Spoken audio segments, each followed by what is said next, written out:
Yeah, yeah.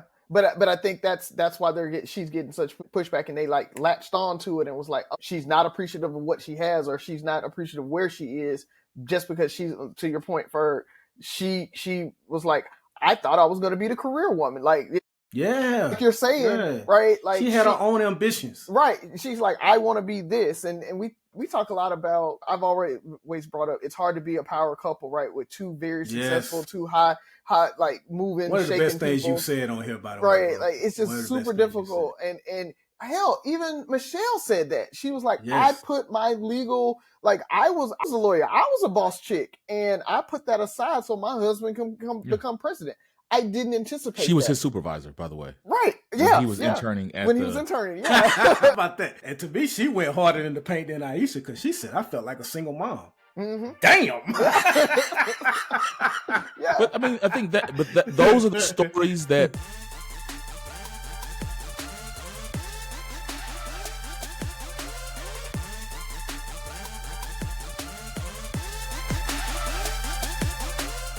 What up, what up, what up, what up? It's Three Brothers No Sense, your favorite barbershop style podcast. Apparently, we've been on vacation. I don't know if podcast shutdown or something, but my apologies. I appreciate everybody being patient with us. We're back. No excuses. Life just been lifing. So thank you for your patience. Hopefully, we make this episode interesting for you. But fellas, I miss y'all, boy. What it do? I don't usually say this, man, but the NBA is back. Yeah. Hey, man, the first few games, that boy Steph Curry, man, he still got it, bro. Like, I don't think he has too many more prime years left, but the game against the Lakers, and especially the game against the Nuggets, and then that Rockets OKC game, like, I was like, these are the type of primetime national games the NBA needs to get fans excited, because it occurred to me that I haven't seen Steph Curry play in person. So now I'm like, yo, I need to make sure I see him and KD. I haven't seen KD play in person. So I'm all about trying to see the greats before they retire. So it's just been a good start for the NBA, man. Well, you can always come to Houston. I want to. I have been talking to J-Bo about it, and I think I even told you I was thinking about coming to see the Rockets and the Timberwolves play because I like Anthony Edwards. Give me the dates, and we can try to make it happen. So I have a bucket list of players. I was literally saying this to somebody the other day. Never seen LeBron play. So, and I feel like this might be his last. This might be his last season, or next to last. Yeah, at least, yeah. So since KD's here, I mean that's always an entertaining person to have, player to have on your team. So, and Steph.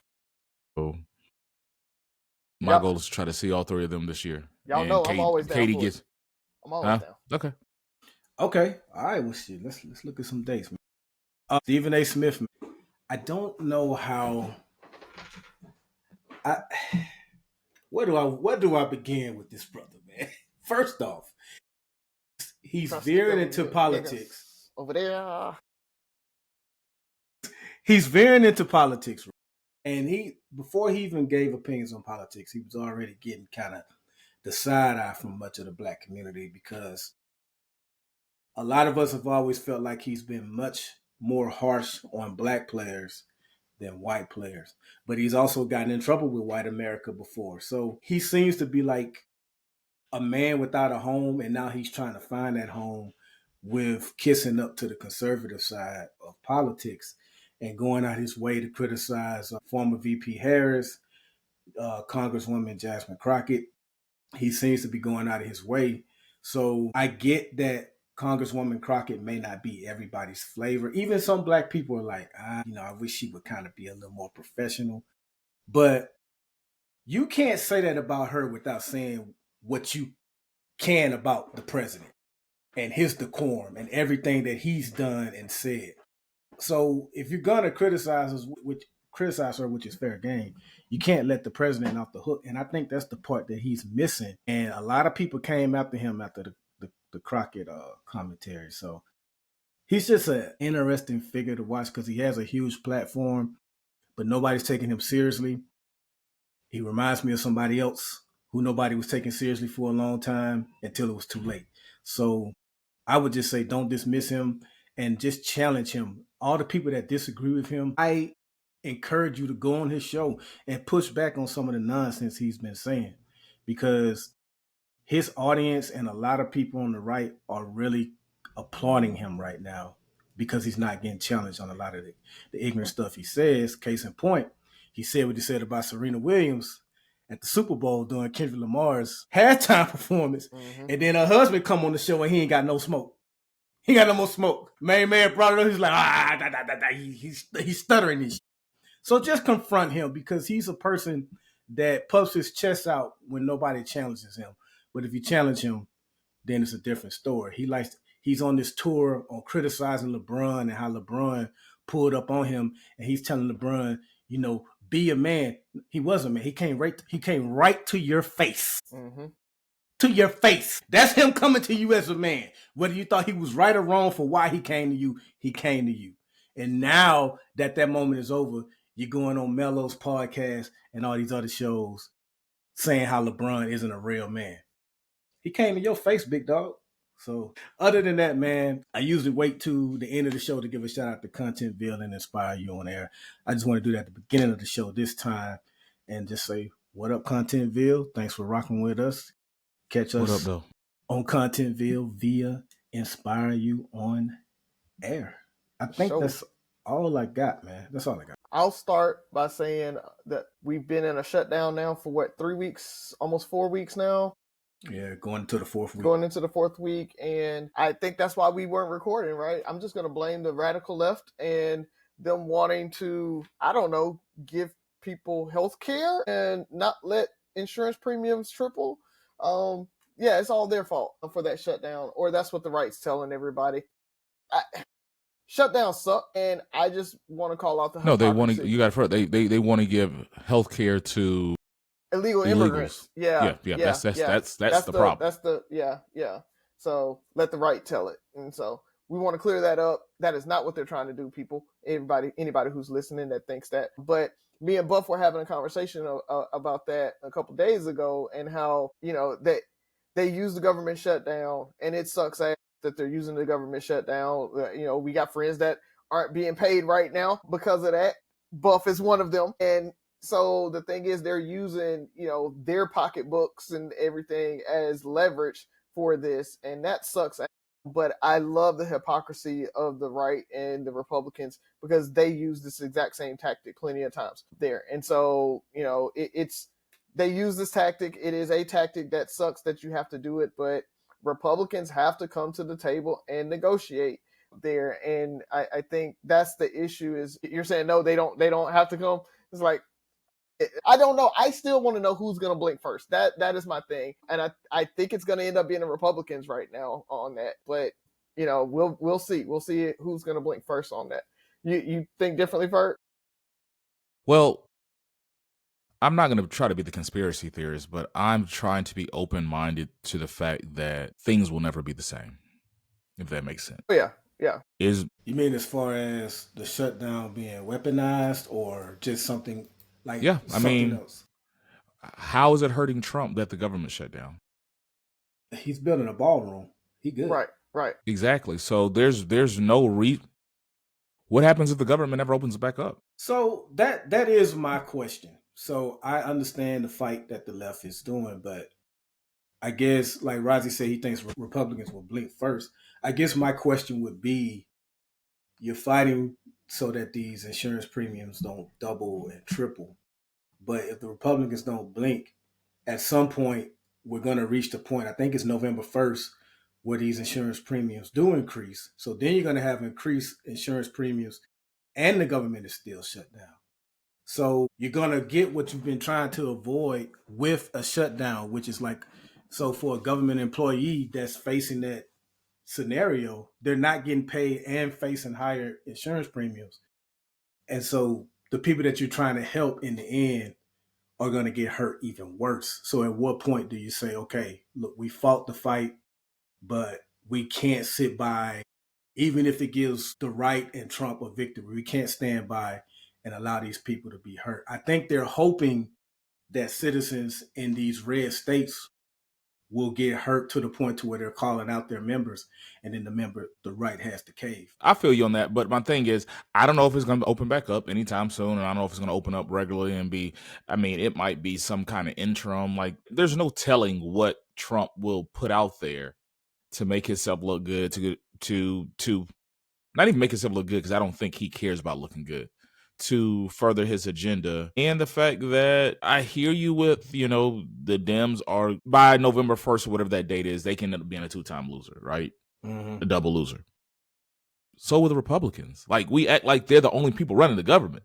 That's the government lost. The government let us down as a whole, but we're blaming the Dems for it. And the Republicans will have the same amount of people who are unemployed, not getting paid, and increase healthcare. More people, because more Republicans are on Obamacare than and if everybody we talk about just general healthcare, but it's really just the Obamacare subsidies that are expiring, which causes people to have to pay more that are on Obamacare. So if you're on the ACA, if you're on the open market, those are the people who their insurance premiums are going to go up. But isn't that a winning argument for Republicans? Because they never liked Obamacare anyway. They did it, and that's the thing. This gives Obamacare a black eye. It does, but the thing about it is that's why they didn't overturn it. They couldn't overturn it because it became so popular. Like, most people like it now.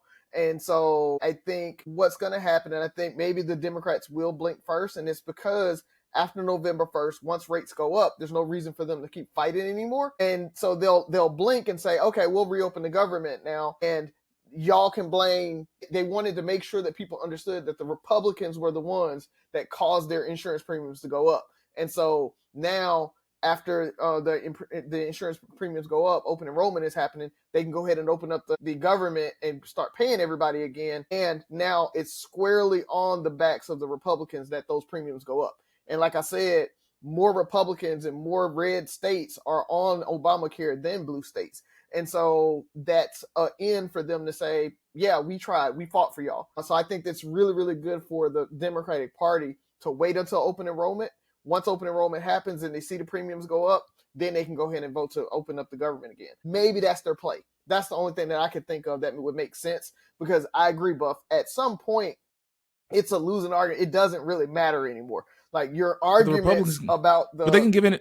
The Republicans can give in at any time as well. Like, we're acting like the Dems are the only people who need to negotiate, or who need to, like, not. It's just we're not saying they're the only ones that need to. Yeah. I think what's happening is they're the only ones that care to. I think that's the difference. It's their baby. Obamacare is their baby. So the Democrats are the ones that have to try and fight for and protect their baby. For the Republicans, it's kind of like, see, we told y'all not to pass that in the first place. Now premiums are about to go up. You shouldn't even need subsidies. If Obamacare was so great, why do we need to extend subsidies in the first place? The whole point of it was to bring insurance costs down. So it's kind of like a winning argument for them.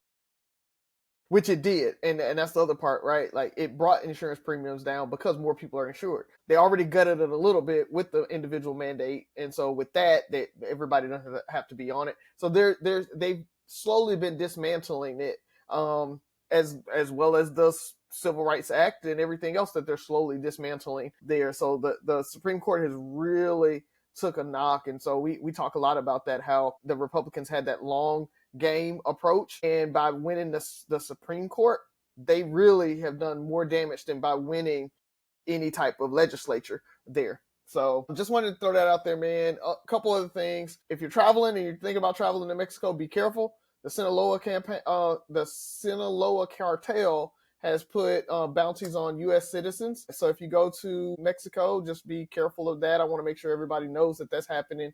I don't know how broadly it got communicated there, but as long as ICE is doing what they're doing and Trump is blowing up these Venezuelan, supposedly drug, smuggling boats and things like that, then the Sinaloa cartel is saying, hey, don't come to Mexico because Americans are fair game at this point if you're in their areas. So just be careful jumping on cruises, things like that. Make sure you're in safe areas. Don't go outside of the really touristy areas if you go at all there. And then I want to shout out Home Depot, man. they rolled out a new program. It's called Path to Pro. And basically they're giving certifications for like AC repair, construction, electricians, things like that there. So they're really trying to beef up blue collar jobs and trades. So if you are looking for something, you don't want to join the military, you're looking for a job, go talk to Home Depot, see if you can get a certification in some type of trade, and that'll help you out with getting a new job, especially with, I hate to say it, but Trump's, assault on immigration. A lot of immigrants had a lot of, we were doing a lot of these trades. And so we need US based folks to be able to take up these trades. And so go check out Home Depot and go get your trade if, you're looking for something to do right now between jobs or looking to kind of level up and do something different. Oh, yeah. Roger, send me some more information on that. Okay. Yeah, I got you. Hold on one second. What happened, bro? Why did Cam Newton open hand slap the mascot? Alabama State. Why did he do that? Oh, the A&M. It was the Bulldog. Yeah. So you guys don't know, for everybody who don't know, Magic City Classic, the biggest classic game, HBCU game in the nation, is in my home state. Yep, it is. Magic City Classic is the largest. So let me put my phone down. But First Take was there over the weekend, and so I had a couple homeboys send me their videos and stuff. It was crazy. But Cam Newton, they were like racing with the mascots, and something happened at the end of the race, and the Alabama A&M Bulldog mascot like hit Cam Newton's hat or something like that. Yeah, and Cam like started boxing with him. Like he was like, he got serious. Oh Lord! All right, I'm putting my phone down. I should have been scrolling. I just saw that image. But that's all I got, man. For about to challenge me on this largest classic. No. I got another call and some stuff going on. So. Oh, okay. I was about to say. Yeah, I was going to bring that up, the Cam Newton thing, Magic City Classic. I'm surprised you didn't bring it up, Rise. I'm going to, I can't believe I'm doing this. I'm not going to say defend, but kudos to Angel Reese and her Victoria's Secret modeling debut. Yeah. And the reason I'm going to give her credit for that is WNBA personality, or first athlete, I think, athlete in general to walk in the Victoria's Secret. Yeah. And so she got some backlash from a couple of people, like, stick to basketball. But it's at that point, we're angry for no reason. It's like, if you're beefing with female models, Victoria's Secret models, then you just hit all-time low. It's like there's no win in that. If you liked how she looked, if you didn't like, I've never argued about a model a day in my life. I don't even know where to begin. I don't even know what kind of debate there is. But it was another model who came at her that was like, well, they should just stick to basketball. I worked really hard to get there. She's been modeling for 4 years. There's limited spots, and they're taking away positions for real models. Actors fussed about that when like rappers were trying to get into acting and things like that. I mean, I think. But I get it. But if you concern, from anybody, it's not a valid concern. It's modeling, sir. First of all, like Tyrese was a model, right? Yeah. If you just have, I'm not taking away the talent, right? You have the because I don't want models coming for us, right? But it's more so. It's just like somebody being an actor, a singer, dancer. It's athlete. It's nothing stopping the female model from playing in the WNBA, except for the talent, right? So Angel, and I don't know what type talent it takes to be a model, but Angel Reese had enough of it for Victoria's Secret to consider her. Now, if she wants to go try out for the WNBA, I'm pretty sure nobody is stopping her, right? I think the lady has 1,500 followers. Angel Reese has, over 5 million? Yeah, millions. It's not even and maybe it's a smear campaign to get some clout, and because I still don't remember the lady's name. I wrote it down somewhere, and I probably won't. If I even knew it, I wouldn't say it. Drake said, "Don't say you model unless you've been on the cover of Vogue." And if I remember right, Angel Reese has been on the cover of Vogue. So we're just going to throw that out there. I think she's a model.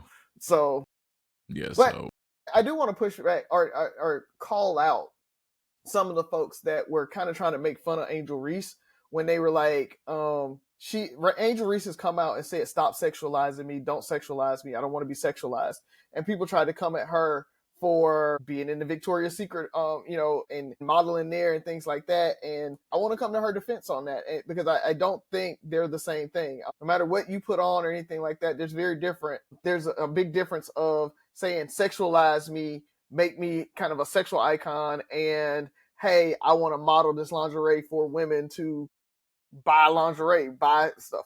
So I wanna come to her defense a little bit in that, where she can say don't sexualize me and still walk in the Victoria's Secret model. I'm just saying. Why y'all laughing, man?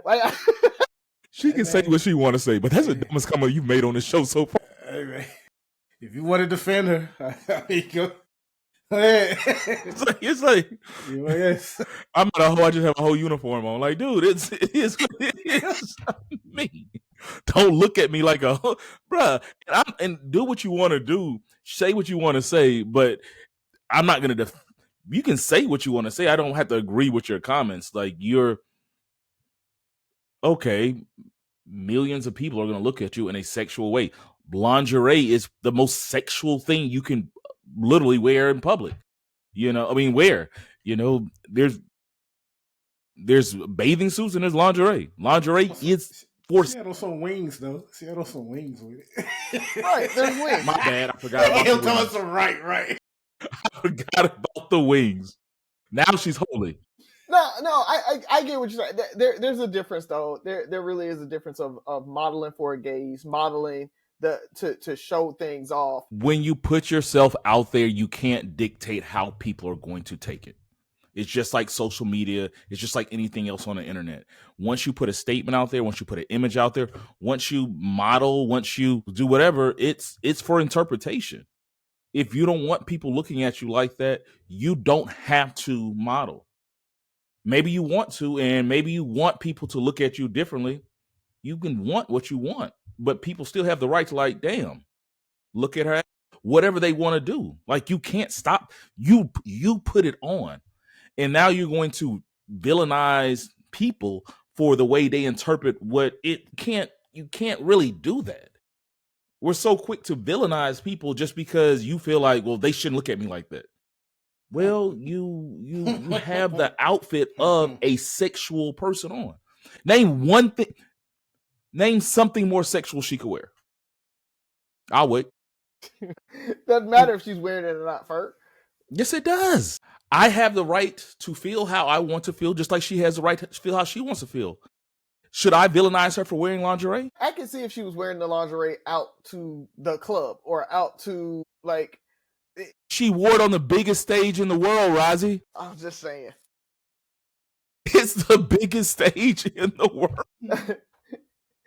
It is. It's, I don't know. I guess. So if she went to the club, she would now she's dressing. Okay, let's go with it. Because it's what? Because she's going out for the attention of others versus I am advertising this to sell it. That's my thing. Like, doing it in a professional setting is very different than doing it. Have you seen what she wears when she's not on Victoria's Secret? I have. And sometimes it's quite sexual. I get that. And so I was just talking about this situation. I'm not saying don't sexualize Angel Reese at all. You can't dictate. She got to shut the So this is the one time you shouldn't sexualize her.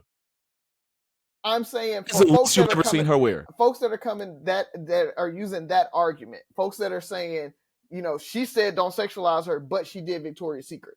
Those are the people that I'm talking about. Like, I'm defending her for that. I'm not saying just in general, like you say, her day-to-day stuff. They make a good point. They're making a damn good point. They're making it's actually pretty on par. Like, it's you're wearing the most sexual thing. Victoria's Secret is a fantasy for a lot of people. Victoria's Secret they sell the fantasy. The Victoria's Secret angels are a fantasy for a lot of people. Like, you're in the fantasy magazine wearing fantasy clothes and saying don't. And you're saying like, I don't know. Touche. I give it to y'all. I'm just saying. I want to, I'm not saying she shouldn't have worn it, but it's like, once you put yourself out there, you have to accept. But never mind. I'm good. You're right. Next. I took up enough time, so let's go. I guess I'll say it doesn't give you the right to say crazy stuff to her when you see her out. Yeah, no, you don't disrespect, so but you can have an opinion. I didn't hear her comment, so maybe that's kind of what she meant. I don't know. Like, that doesn't give you a right to say crazy stuff to her. Yeah, like treat her like a hoe because of that. Like that I think that's more so what she means. I'm not look though. Yeah. And I think that's the and difference sexualized. there. Like there's a difference of like fantasize, like, oh, you know, Angel, the things I do to her, yada yada yada, versus like you say, coming at her very different, or being a media personality and kind of talking up that sexualizing on screen, or that type of thing. That I think is what she was more so talking about. It's not you can talk about the sexuality. You can't demean her and you can't disrespect her like in her face. Exactly. But you can say whatever you want to say because you put it out there. That's no different. You want it to be one way. Yeah, you want to protect everybody. I was thinking about that too, Rising. I was thinking about that too. She wanted to be one way. So shout out to Leah, man. We watching The Wire right now, so she's been going through it. We're on season 3 right now. Season 3. I'm excited for her to see season 4. So yeah, she's on season 3. You said? Yeah. Oh, she's not attached to a particular character. And she liked season 2. I was surprised. She liked it. Season 2 gets a lot of flack, but it's not the worst season. Season 5 is 100% the worst. Yeah. So season 5 was the homeless killings. Yeah. It has some good parts in it. Don't get me wrong, but overall as a season, it's kind of like homeless killings. It was a little silly. Yeah, it was the downswing of the series. You could tell like they didn't know where to go after season 4. And truthfully, if they had just kept following the folks from season 4, they probably could have got 3-4 more seasons out of just that, like watching them grow up. But yeah, it is what it is. Yeah, it became a real cop drama at that point. Yeah, yeah, it did. So let's go ahead and jump into it. I think we probably can squeeze one question in, maybe two. Maybe 2. Mine, I've got a quick one that maybe out of left field. So, well, I mean, we'll see how we know the Versus is coming up with No Limit and Cash Money tonight, and so it'll be here when this drops. We will have watched that. But also last weekend we went to see T-Pain. So he's on his 20th anniversary tour right now, and he's doing that independently. So it's pretty cool that he's actually doing it as an independent artist, doing his own tour. And it's selling out, like really selling out. So he's doing a good job on that. But we were listening and we were like, we forgot how many bangers T-Pain had from a production and then on his features and everything else. And so I think we've talked a lot about GOAT artists and everything, but we've never talked about who's your GOAT or your top 5 producers. Like folks that's like really background making music that you really don't like who is that? That's so tough because there's so many genres. Mm-hmm.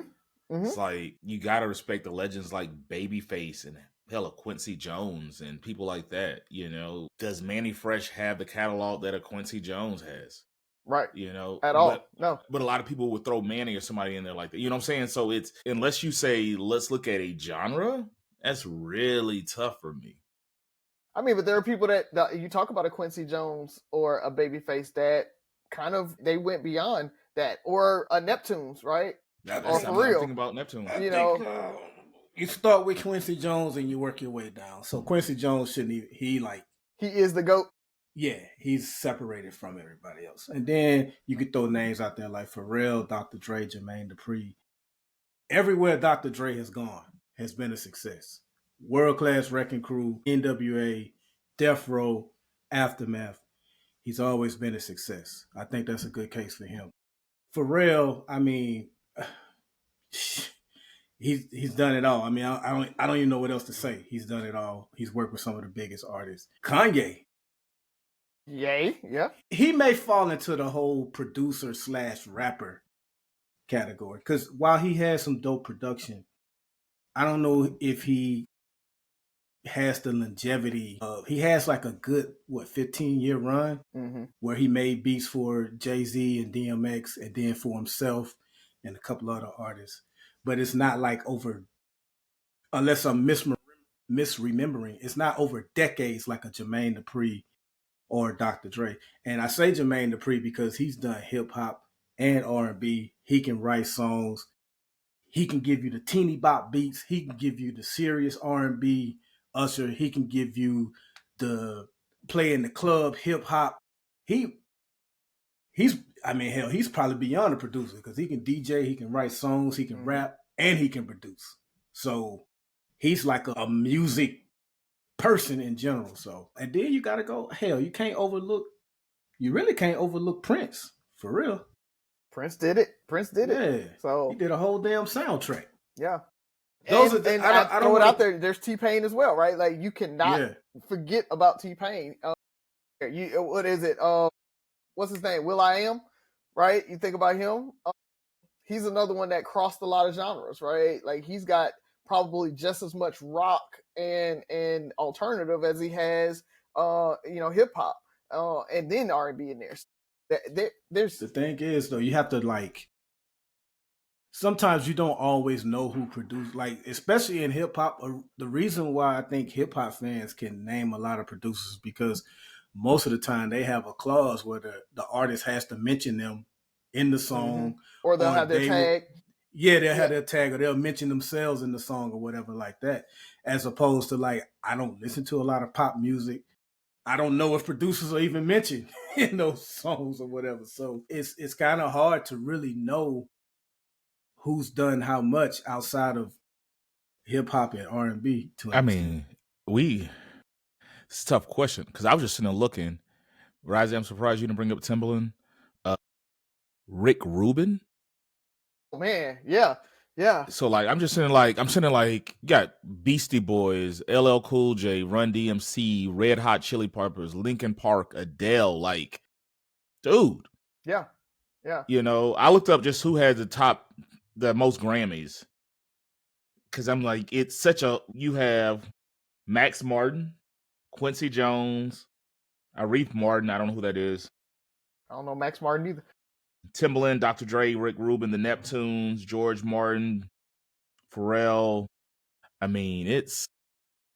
But we mentioned a lot of those artists, and again, it's always your personal top 5, right? So it may not be where you don't listen to those types of music, and so for somebody who really likes rock or pop or something like that, that George Martin might be the person, right, for them because they're like, oh, that is the person that did all of Taylor Swift beats, and so I love him for that. Right, and so that might be something that for them, and is that who he is? In the top 5. I have no idea. I just made that up. I was about to be surprised that you knew that, and then we'll have a conversation offline why you know who the hell George Martin is.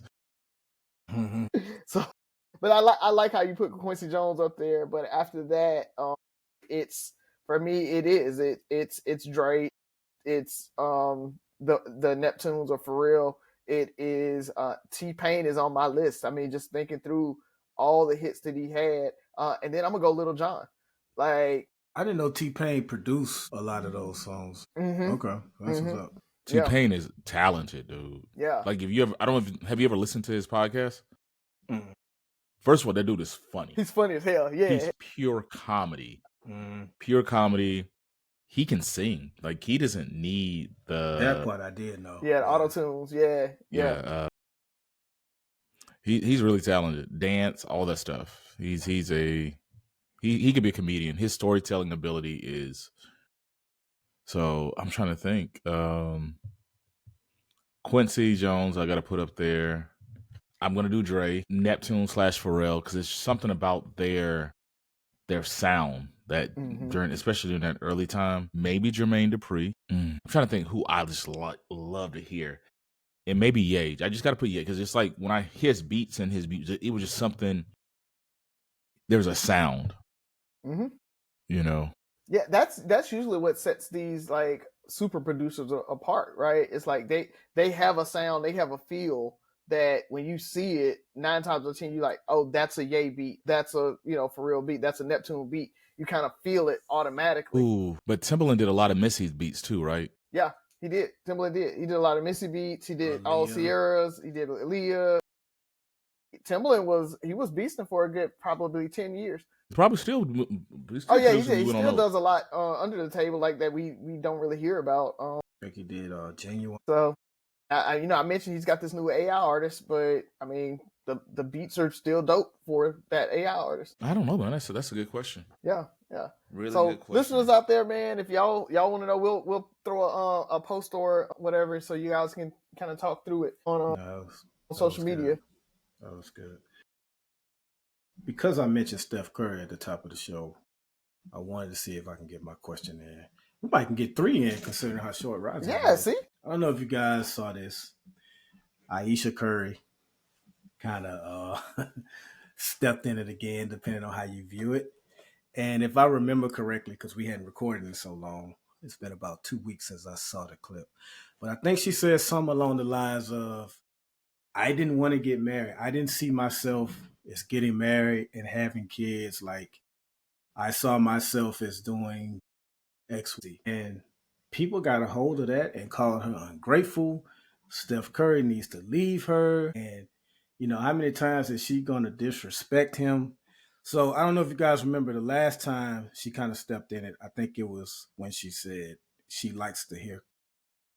She wants to feel pretty. She likes to be kind of like, why doesn't people want me or like me? She wants to be wanted. Yeah. And I think I was on an island that time. I think you two understood her. I didn't like the comments.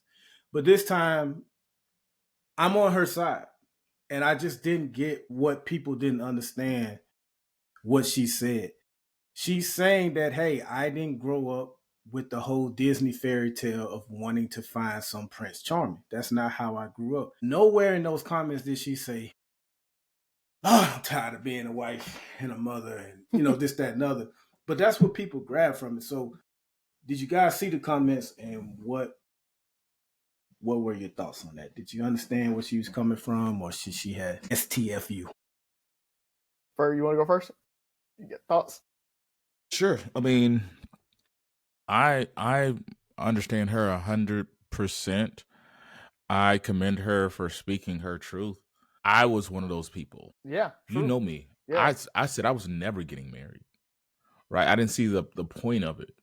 Just because 50% in divorces, she gets half. I was that guy, you know, that just didn't see it. So I understand that thought process, but also believe in life, we don't really know what we want. She's young. She's, you know, if you don't take it away from marriage, I'm pretty sure none of us thought we would be living the life we're living today, the good and the bad. And even the good, like, did you see yourself being in DC working for this, you know, like it's you plan for a different life. You know, I've talked to people a lot recently about, as I talk about my realization of some of the struggles I had with I guess mild depression and anxiety, of maybe I wasn't meant for success, right? Maybe I was meant for a different life. Maybe I was supposed to be the person like everybody else, right? The things we've accomplished aren't the norm. And so I remember when I first moved to Houston, there was, you know, part of me was like, I might just move back to Mobile and just, you know, be like this. I'm striving for too much, right? Most people don't make it this way. You know, just graduating from college is enough. And so in her defense, is like, maybe she didn't see this. Maybe she didn't, you know, maybe she's like, marriage and I don't want to become this wife. Did she see herself marrying Steph Curry? First of all. Right. It's like, maybe I'm gonna get married to a regular dude working a 9 to 5 and all. I didn't see this life. Maybe you plan to marry a Steph Curry. Probably maybe that's what it is. Maybe a lot of people are mad because they plan to have the life that she has.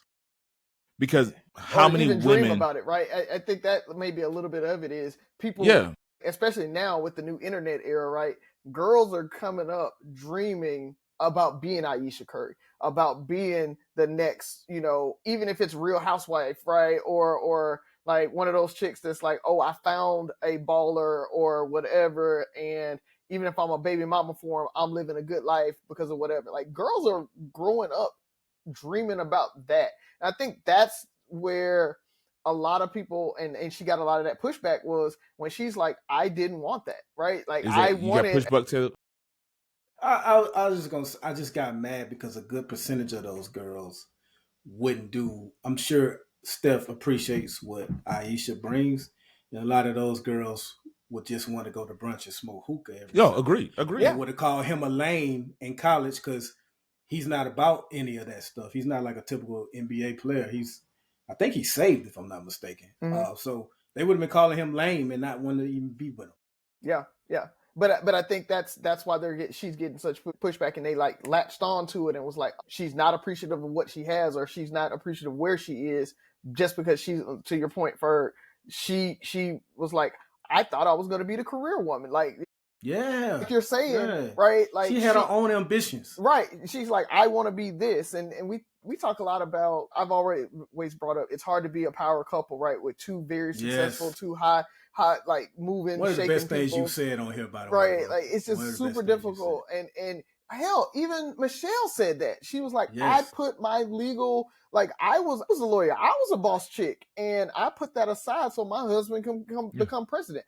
I didn't anticipate She was his supervisor, by the way. Right. Yeah. When he was interning. When he was interning, yeah. How about that? And to me, she went harder in the paint than Ayesha, because she said, I felt like a single mom. Mm-hmm. Damn. Yeah. But I mean, I think those are the stories that people don't understand, don't appreciate. If you talk to, they're not living a normal life.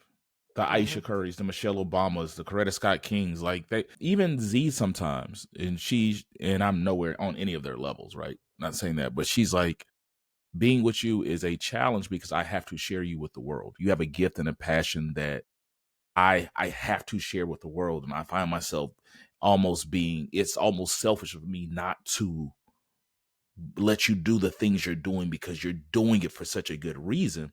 But it doesn't take away the fact that sometimes, I do want to be selfish and all this. So I try to acknowledge that. And so I can only imagine what a Ayesha Curry does, goes through. And I'm pretty sure she's appreciative. Just like, I just never thought I would do that. I never thought I thought I'd have a podcast. I never thought I'd be leading youth. I never thought I'd be living any of this. Mm-hmm. Am I ungrateful? No, I just didn't think this. Even when I thought I was going to be the successful doctor, I didn't see this version of myself. Right. Because where we come from, like, even saying I'm going to be a doctor, you don't know what that means at home.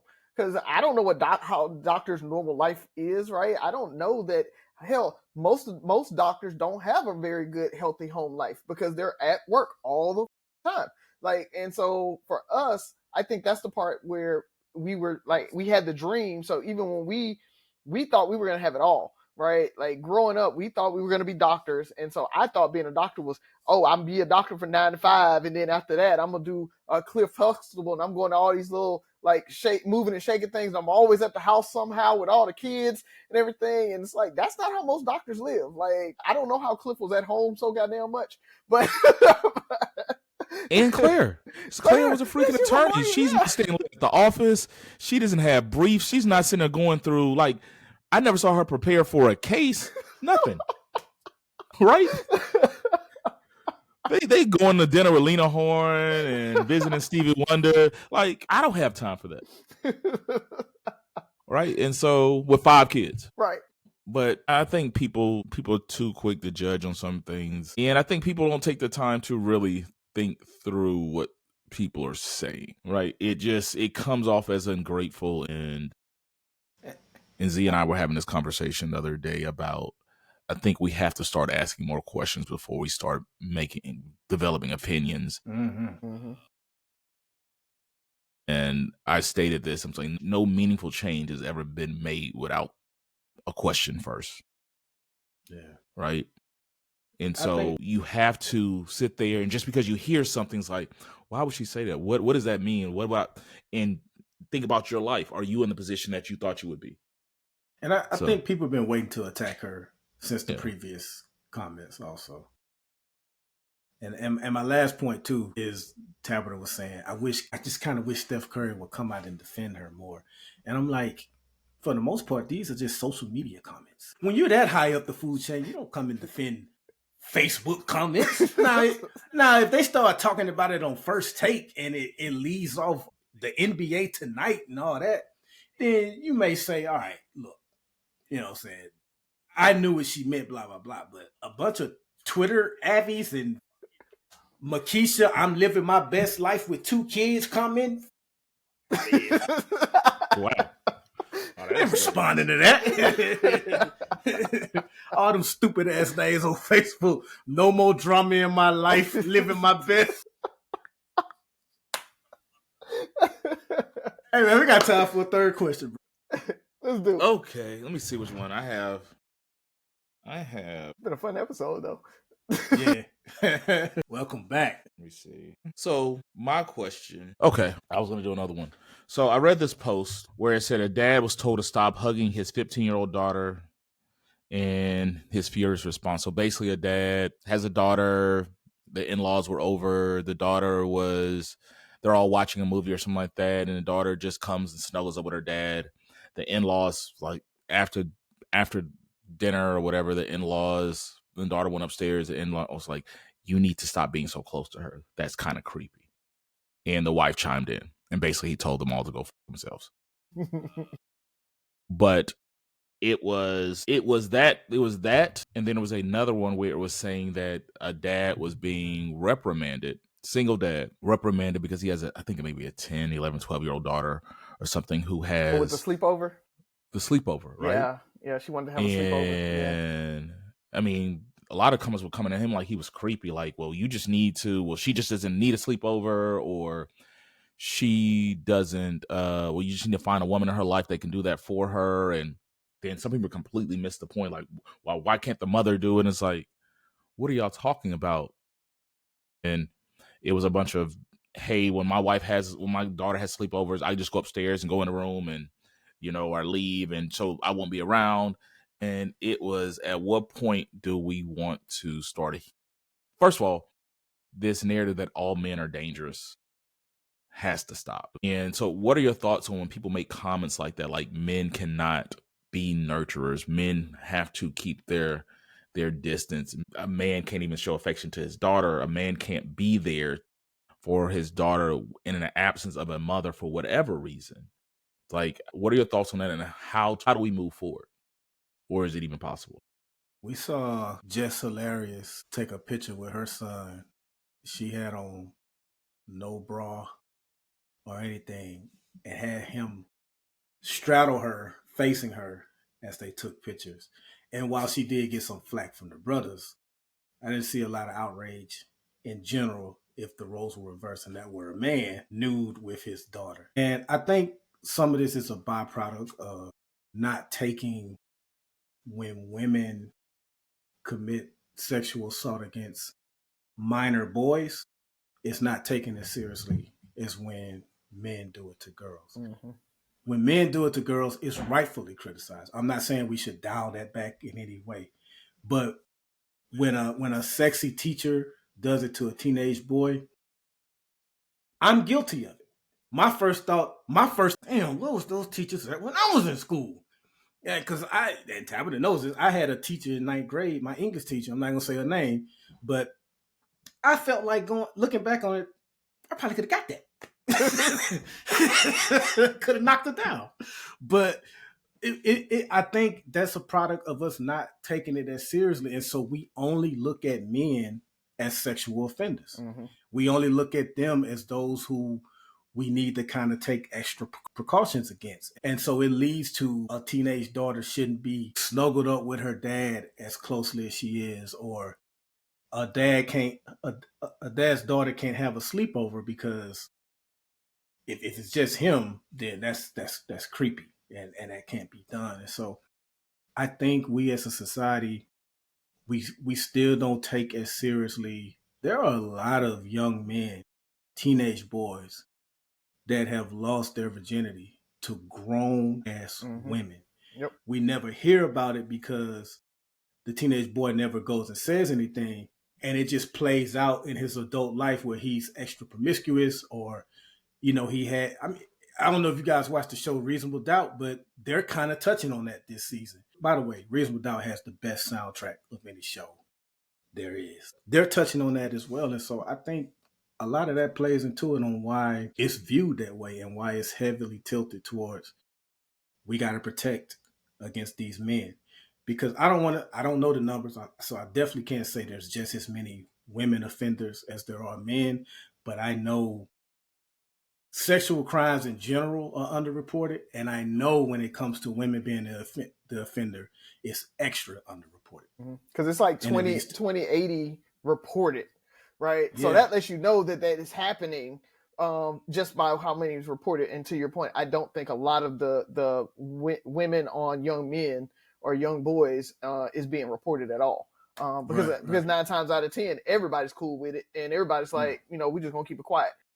Yeah, even if we tell our boys, like if I had a hooked up with my 9th grade teacher and I told y'all, I ain't got none of y'all going to the police. Right. Y'all like changing my schedule.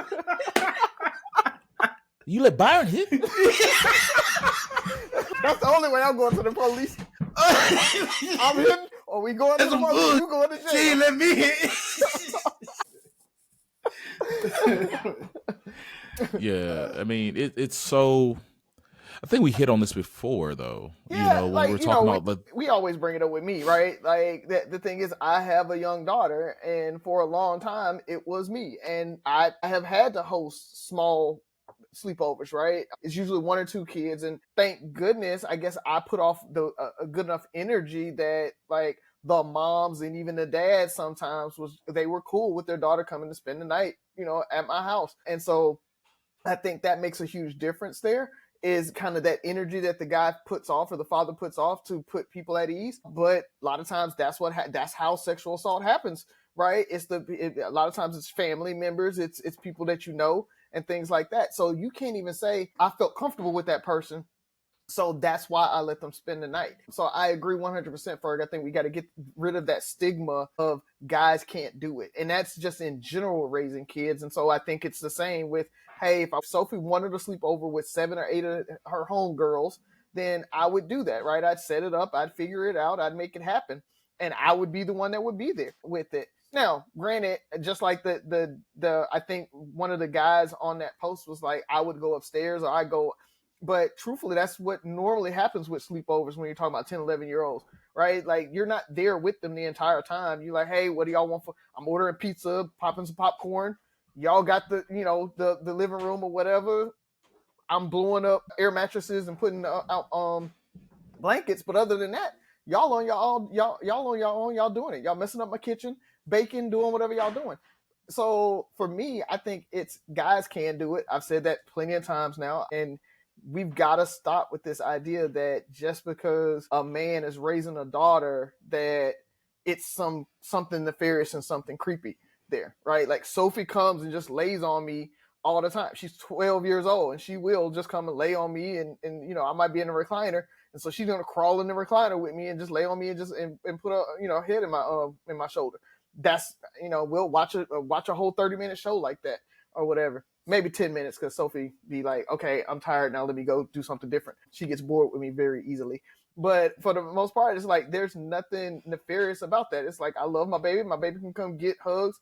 And the other part about that is, you have to think, especially for a single dad, that's the only type of like loving they get. They don't have a mom to like dote on them and everything like that. Like, luckily Leah came in their life, and so now they get a little bit of that mothering feminine energy there. But before then, it was just me, and so I had to learn how to give that. I had to learn how to not be dad sometimes and turn on that softness and like, come on, you can kind of crawl up under me and get hugged on a little bit, because before then it really wasn't a lot of that. Well, so I think both of you brothers hit on beautiful points, so I'm not going to belabor it.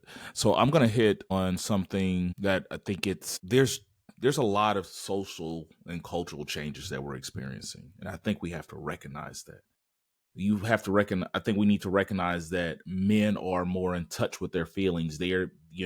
Black men are more involved in their kids' lives now than ever before. And so the three of us, the way we look at our daughters, we would bend heaven and earth for them, right?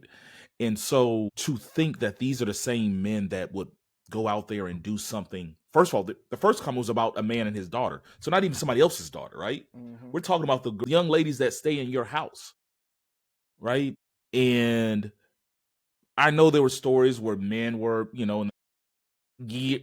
decades ago, where there were fathers who were molesting their younger daughter. I And it don't still know happens how today. prevalent. It still happens today. Like Yeah, let's but I'm not just say saying, it like doesn't. it was But yeah. a lot of it was that fear that they pushed off, that it might happen 1 in 1,000, but they're making the other 999 men the same. It's the same. Would you rather go to the woods with a bear or a man?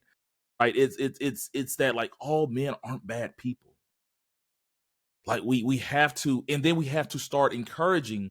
I think one of our original conversations, we're talking about like men in early development, especially preschool and daycare. Mm-hmm.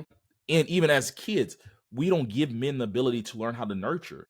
And then we want to figure out why they're not, more involved as fathers, or they can't give that compassion and that affection that's in need. Like, well, I never had to give affection until I turned 32, right? The only person I gave affection to was the woman I was with.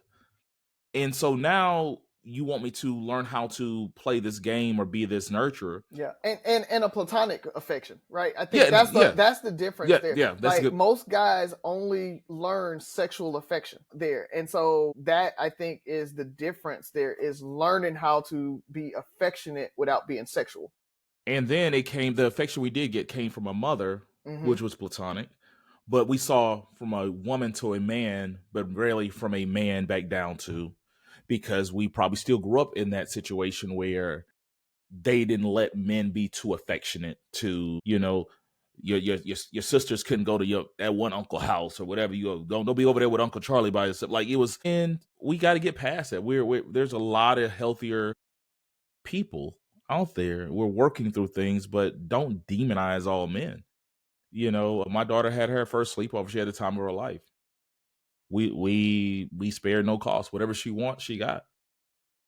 I did appreciate we what we did is we met up. We started with the movie theater. The parents came and everything, walked them all, and then a certain group, I think it was 3 or 4 girls, came back. But a lot of them brought their dads with them. There was a mother, father, brought their dads. I think it was that male presence kind of showing, like, hey, Jasmine has a dad.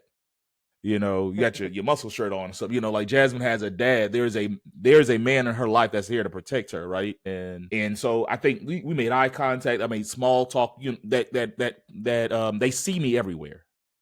Like, luckily, I'm in a position where, and I'll make this short, because I'm in sales, I'm able to maneuver my schedule to anything my kids have. 9 times out of 10, I'm the person that's there. I'm probably there more than most parents. Right? If they have, I went to something with Sky yesterday. She had a all A's baby. She had a principal lunch. I'm there. And so the school sees me. Oh, you're Skylar's dad. Like, everybody knows me. And so the parents always see me. But if it's that, I get it. Like, didn't even know she had a dad. It's, you've got to kind of be there, be known. You built trust with people, Razi. Even if it's not having that conversation, it's just something about the way you carry yourself, and them seeing you with your kids builds that trust. But at the same time, I think we all have daughters, and we're probably hesitant as well. We want to be protective. So if Jasmine or Sophie wanted to go to a sleepover, you're gonna ask the right questions. You're gonna ask, you want to figure out what's going there. Maybe even it's a conversation. Yeah, because I get it. I'm not letting Sophie go to every sleepover, right? It's like, who are the people? Do I know the parents, right? Have I met the parents and that type of thing? What kids are going? Right, like right. The kids are probably more dangerous than what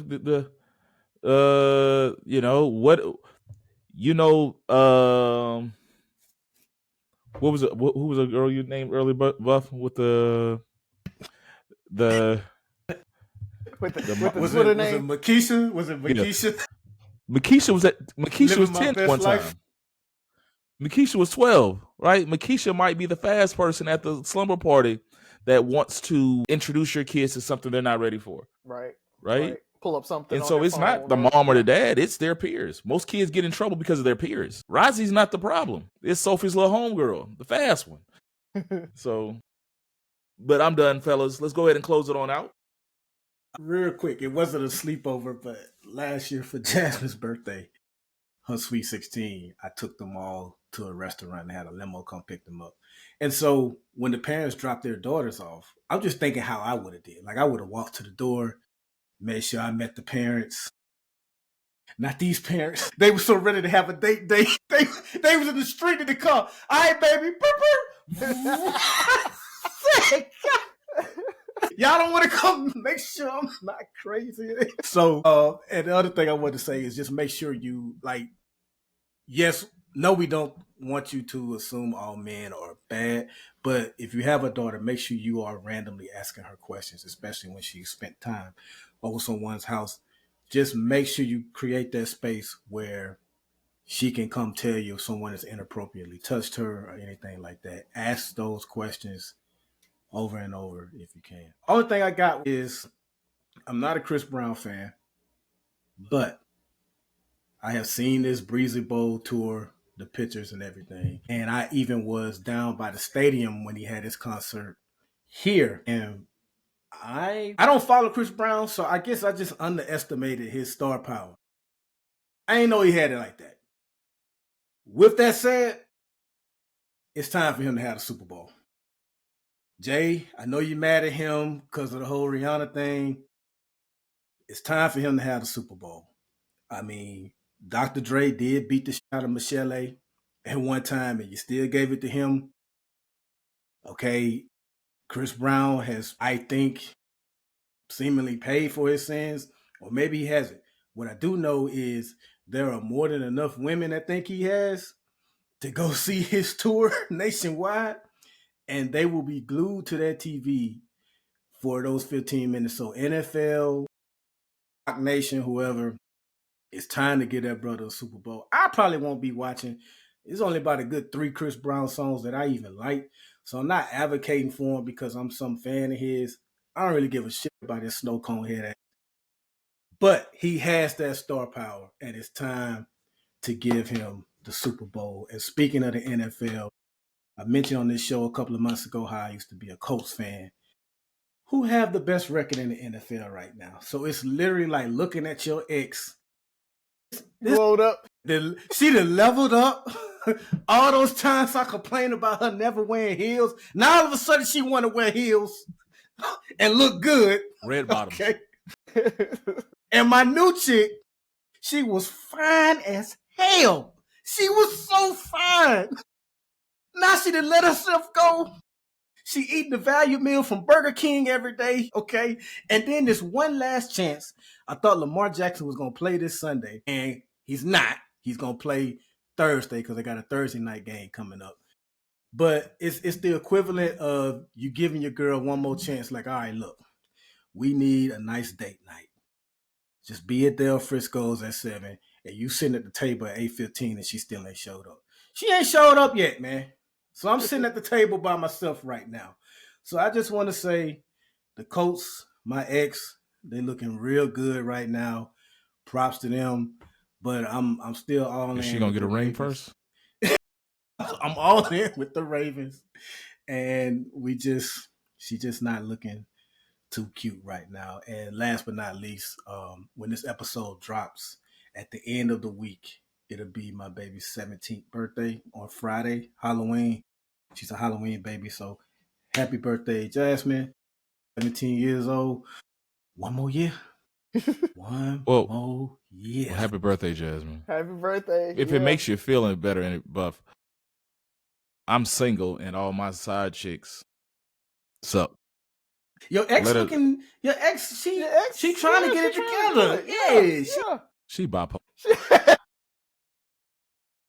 She just she got a fat ass, but her face ain't all that. Something. It's just it's something. It was just something ain't right.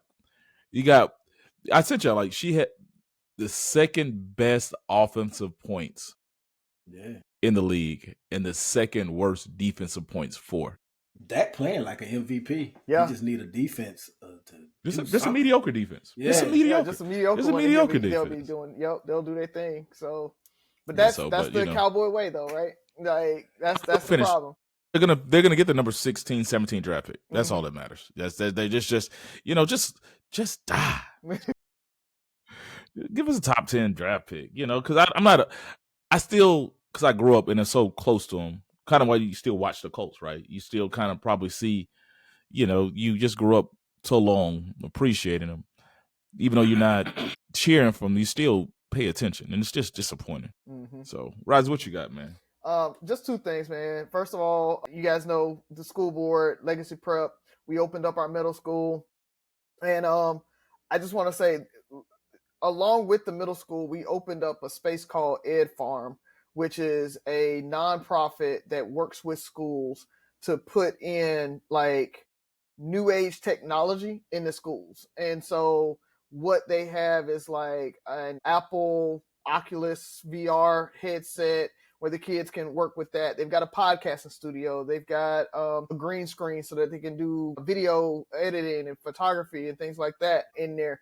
And so they're teaching kind of this new age technology and how to think video production back in the day. And so they're doing a little bit of that in middle school. And so it's a really, really, really dope space. It's a really dope concept. And so any schools out there, anybody who listens that may be on a school board or superintendents, things like that, that can think through curriculum, reach out to Ed Farm and get them inside of your spaces for your students. Because when I say the kids, they were excited about the new school and what it looks like and everything like that. But when they saw the Ed Farm space, their eyes lit up. Like they were in there. They were like sitting at the podcasting station trying to figure out, how the 4 mics work and who's going to be at what or whatever. And they're going to be creating content. And so what I'll try to do is get some content from them, and I can post it on Three Brothers No Sense and put it out there once it gets cleared for public distribution and everything like that. But again, Ed Farm, shout out to you guys from a nonprofit perspective. You guys check them out. You had some buff before I go to the next thing? I was just going to add one more thing, man, because we did mention the shutdown. I'm going to try to remember. Please don't me if I forget. I'm going to try to remember to post on our page, on our Facebook page. There are certain places in this area, and I'll try to see if there are places in other states as well, that are helping out government employees that are not getting paid with food and even childcare. Like it's so many things that people have to worry about beyond the mortgage and food. There's everything else. You're literally not getting paid. So I'll try to post some of those links, man, where there are certain churches and other entities that are helping government workers try to get through this shutdown. So I will do my best to remember and post it. Yeah, especially when folks have to remember everybody isn't furloughed. Everybody's not just at home. So they still have to go to work, right? Which means they still have to pay for childcare and they're not being paid at the same time. So that's a big deal. Yeah, that going to work and not getting paid is extra disrespectful. Right. Extra disrespectful. Can you hear the construction from where you're at? No. And thank goodness I don't even pass by there to even see it. Even though I think they're trying to block people from seeing it. Yeah, because that ballroom is ugly, and it's I saw somebody say, for the architects out there, this wouldn't pass like in a freshman level architect class. Like the structure is just an eyesore. It doesn't fit the aesthetic. It's gaudy and big compared to the White House. It's going to overshadow the White House from a look perspective. It's just it's horrible. It is not a good design on there. But I don't want to go down that route. The only other thing I had is once this drops, it will be our 2-year anniversary. So happy anniversary, Leah. I appreciate you so much. And I love you, man. That's all I got to say about it. It's quick and simple. Righty. Well, I'll make mine quick. First of all, shout out to my kids. Skylar, as I mentioned earlier, was recognized at the principal's lunch for making a honor roll and exemplary attendance. And TJ, I don't think he's gotten his report card yet, but had a parent-teacher conference, and she told his test scores from last year and just his overall growth this year. The dude is doing phenomenal in school. He's in 95th, 96th percentile on his testing, standardized testing, and we're in first quarter, and I think his reading level, they're already where most kids are, like probably on module 2 or 3. He's 1 module, maybe 2 modules away from going to the 2nd grade module for reading. So just kudos to them for doing what they do. I know it's hard being one of our kids because we're just our expectations are really great for them, but they're just doing awesome. But last but not least, I want to, if I had a little bell to ring, I would. I'm so happy for my cousin Shelly, who just finished her last day of chemo on this past Thursday. She's been such a strong person, and she's just been doing so much, and she's been, from what I could tell, just a beacon of hope and inspiration throughout her whole journey. There was an outpouring of love and support over the last few days for her and her family. So I couldn't be there, but my family and I bought Shelly Strong shirts and took pictures and posted it in our support of her and her journey. It's amazing when you grow up with somebody, we're a month apart. She's my quote unquote big cousin. A month apart, when you start getting that stage of life where people are having real life illnesses and real life struggles, it just reminds you that life be life, and then we're part of it. But when you can celebrate, that's you it's a blessing. So congrats, Shelly, for ringing that bell. I'm so happy for you, and I'm just hoping for continue to have great news through everything. So with that being said, hold on, Ferg, real quick. I want to add on to that just a little bit. You spoke about cancer. I just want to hearts, thoughts, prayers to Faith Mixon and the Mixon family. So the UAB community, the Mobile community, the Sigma Gamma Rho's, everybody lost a real one with Faith over this past week. And so if you guys don't know, Faith Mixon, she passed away. She had a bout with cancer. She beat it twice, and this third time came back, and she succumbed to it. And it's a big one for us. It's a big loss for us in that. And so anybody who is looking, the funeral will be on this coming Friday, if you're listening, in Birmingham, Alabama. So I'm sure like my family will be coming up, because we've known Faith. She went to church with us. Like, I think Gigi was like 5 years old when we first met the Mixons. So prayers for Miracle, the family, everybody there. So I just want to throw that out there and give our hearts, thoughts and prayers for them as well. All right. Thank you, Razi. Hate to end on that note, but Three Brothers No Sense. 6 rules of podcast. Listen, like, share, subscribe, comment, and most importantly, listen again. Talk to you next week.